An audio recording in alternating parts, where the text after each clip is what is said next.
Dropside is the debut game from Bellwether Games and was designed by Dennis Hoyle. So what you're going to be doing in Dropside is you're going to be dropping aid in the form of crates in order to help people in need. So dropping aid is the goal, but you have to coordinate your ground team to collect that aid, and you also shouldn't promise aid that you can't supply.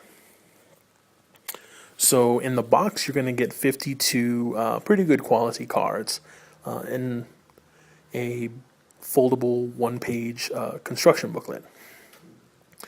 And they're pretty good quality, about the same size as Flux cards if you've ever seen those. And they come packed in a nice plastic tray. Everything's pretty concise. There's no problems reading the rules and learning the games. So the cards and drop sides have a few different areas.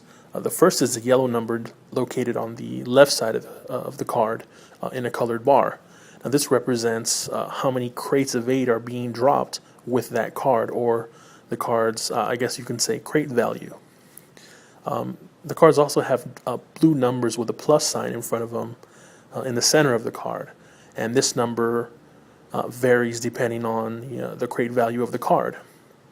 For instance, a 1 value crate card has a +3 on it, and a card with a 10 crate value on it has a +7. So these numbers just represent possible victory points you can earn during a round. And the higher the crate values, the more points they can give you. So to play drop side, you shuffle the cards up and deal every player 5 as a starting hand. Then you take the top card of the remaining deck and flip it over. This is the starting drop site. So you can do 3 possible things on your turn.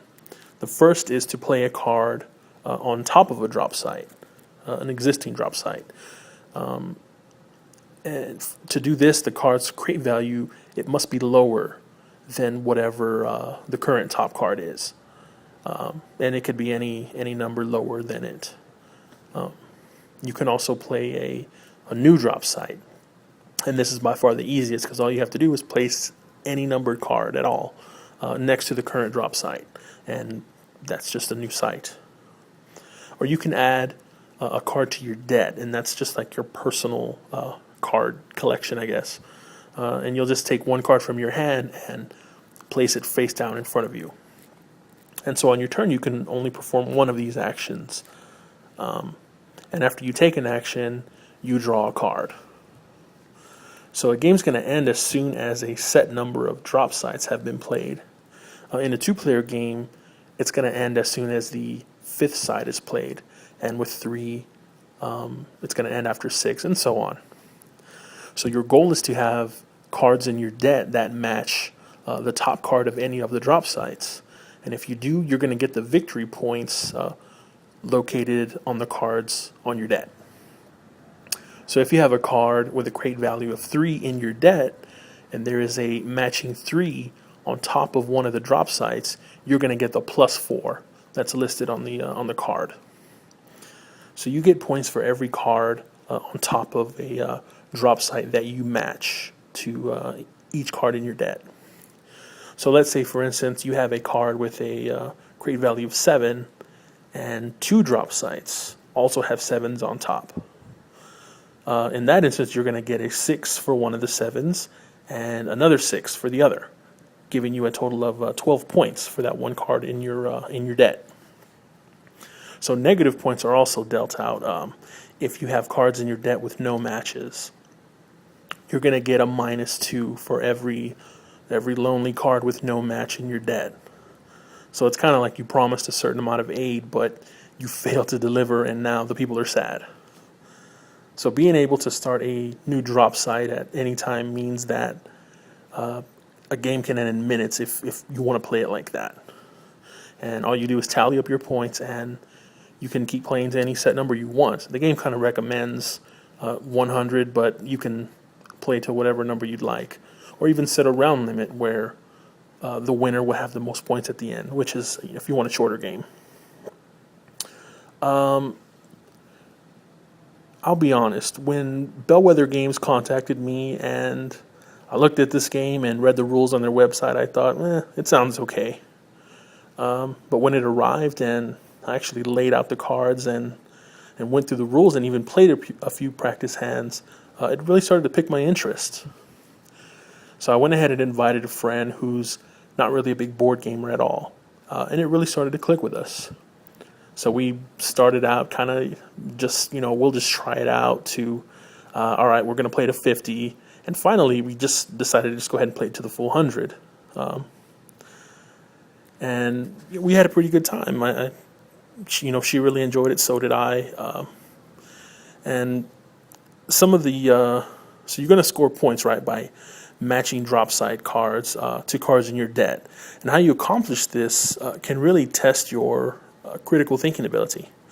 So for instance, lower cards on a site make it tougher to play cards on top. So if you have a 2 on the top of a site, in that instance only a 1 and a 0 is lower. So if you got a bunch of high cards in your hand, you can't use them on top. You can't use them on that site. You're forced to either create a new site or put a card in your deck. So one of the tactics we were trying was we were storing doubles of high value cards, hoping that you can put one in your deck on one turn and then maybe use the other one as a final drop site, thereby ending the game and making sure you score those big points. Now the problem with that is when there's only one drop site left, your opponent may have the same idea and they may end the game earlier, and that's going to leave you with a -2 instead of those big points that you were wanting. So another tactic my friend used was to he noticed that me and another player were putting a bunch of cards in our deck pretty early. So on every turn, he kept creating new drop sites on all his turns. So his intent wasn't to put cards in his deck and score points. He wanted to end the game early and give everyone negative points. It was a pretty clever tactic, and it worked brilliantly. So the whole time we were just coming up with new ways to make sure we would score points or take points away from one another. And that's where I think this game really shines. It gives you room for creative tactics. So what do I think? I had more fun playing this game than I thought I would. Drop side is simple, and it only takes a few minutes to explain. But it's very addictive, partly because it plays so fast. So if you're a fan of simple card games played with playing cards, then this is right up your alley. And at $10 a pop, it's not going to break the bank. I talked with Bellwether Games, and they told me they think Dropside is going to be a hit. And after playing it and seeing how much others enjoyed it, I'm inclined to believe them.